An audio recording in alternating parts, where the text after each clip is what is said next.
Hello, my name is Burke Hedges, author of the best-selling book, The Parable of the Pipeline. I open my book with a story about Pablo and Bruno, who take two very different paths in their quest for financial independence.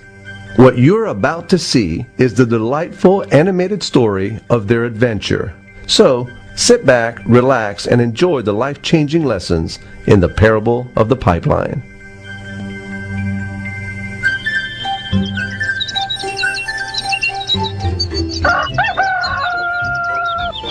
Far away, in a small village, near a beautiful valley, lived two friends, Pablo and Bruno.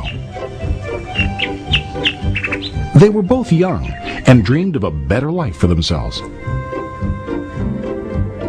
They'd often discuss their dreams about how they would become the most successful men in the village. They weren't afraid of hard work, and they searched for opportunities to help realize their goals and achieve their dreams.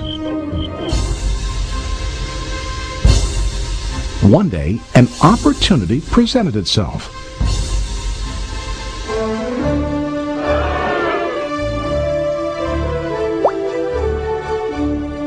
The mayor of the village decided to hire two people to bring water from a spring up on the mountain, across the valley, back down to the village. They were to be paid based on the amount of water delivered to the village. Bruno and Pablo enthusiastically got to work. Every day, from morning till evening, they carried buckets to and from the spring. They worked hard, carrying water to the village. In the evening, they'd return home with their day's wages.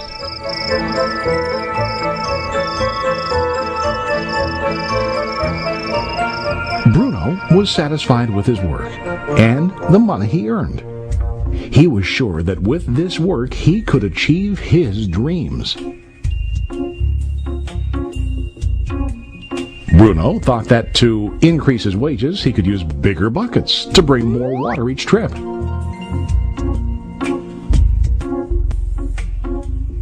He believed with a larger income he would soon be able to buy a cow and the house that he dreamed about.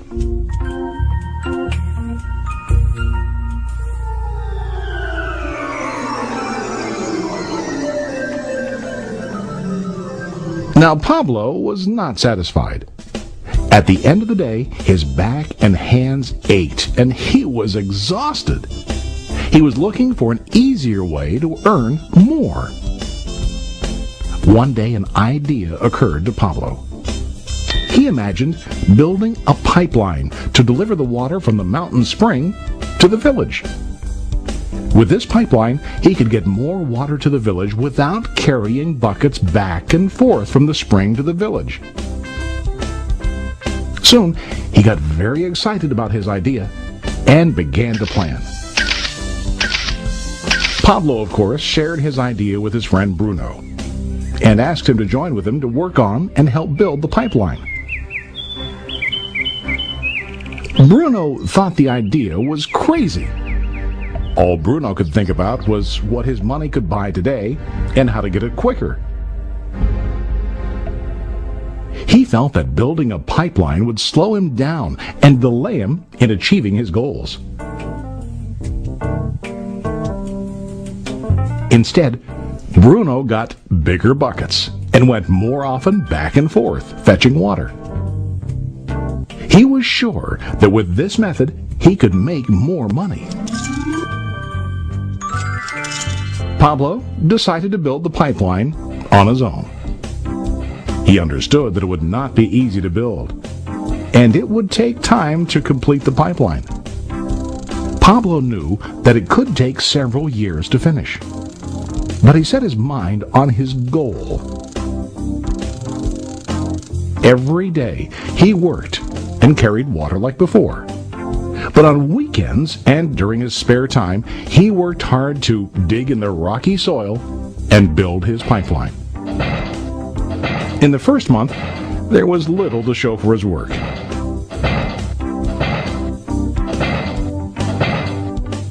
Bruno and the villagers laughed and teased him. They called him Pablo the Pipeline Man. During this time, Bruno's income doubled. He already bought a cow and a bigger house. His lifestyle changed. He now spent time after work in the bar, enjoying his hard-earned wages from delivering water.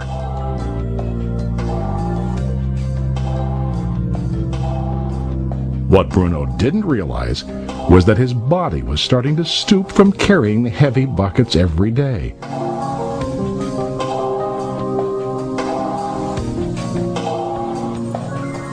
His face looked worn and his body tired. Soon, he began to carry less and less water due to the wear and tear on his body.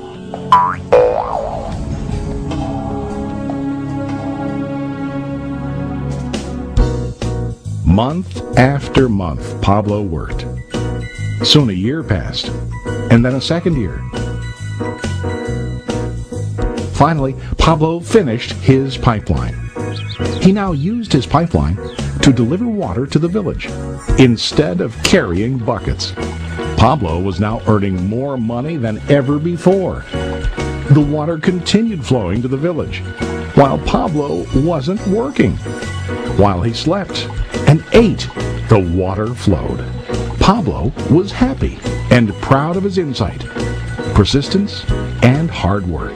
Now his income flowed as long as the water flowed through his pipeline.